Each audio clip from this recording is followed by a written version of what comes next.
Hello, what I'm going to do is I'm going to teach you about pressure from the AQA physics specification. So let's do that. Right, okay.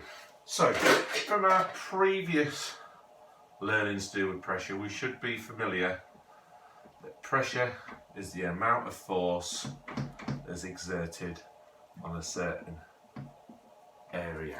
Okay, so that's the important formula, and for your AQA equations, that's something that you would need to commit to memory.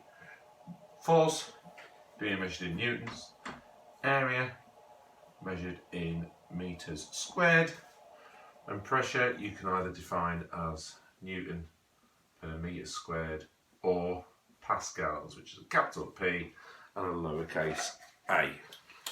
Right, okay, so if we start talking about pressure in the atmosphere, pressure is caused when particles collide with a surface. So if that particle comes in and bounces off here, then a force will have exerted on that surface, so therefore we will also have pressure. So let's think about this from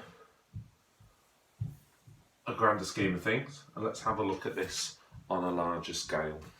So if we have the planet Earth,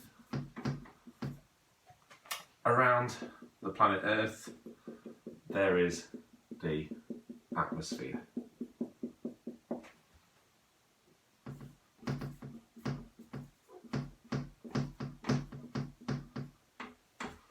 Right, okay, so in our atmosphere, the further we go up, the lower the pressure is. Now let's start to think about why that might be the case.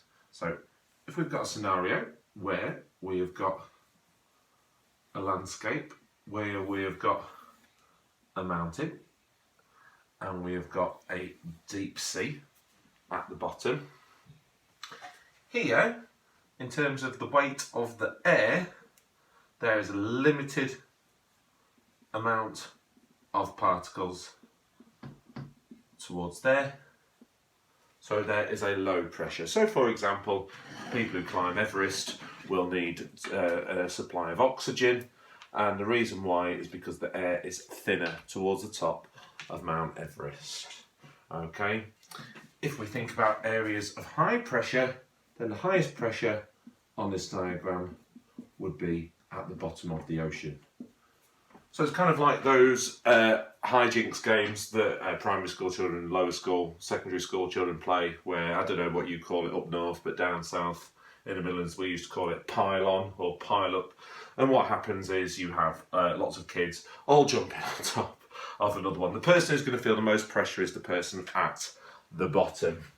So here, if we think about all the particles, in terms of our atmosphere, the particles are limited towards the top. Okay, then you've got the pressure of all those particles pushing down on each other, coming further down until you've got the highest pressures at the bottom. Now if you think of what's at the bottom there, you've got all the particles from the air pushing down against the ocean, and you've got all the particles of water pushing down against that lowest point. So that's why you would experience a lower pressure at the top, and it's why you would have a higher pressure at the bottom. If we to plot a graph in terms of meters above sea level and pressure, then the higher that you get above the sea level, the lower that the pressure will be. So as an increase, okay, for your low pressure above the sea level, your pressure is low, and as you get closer to the sea level, your pressure increases. Okay, I'm not happy with that graph. I should have done the axes the other way around. Hopefully that makes some sense to you. And that is atmospheric pressure on the specification. All the best.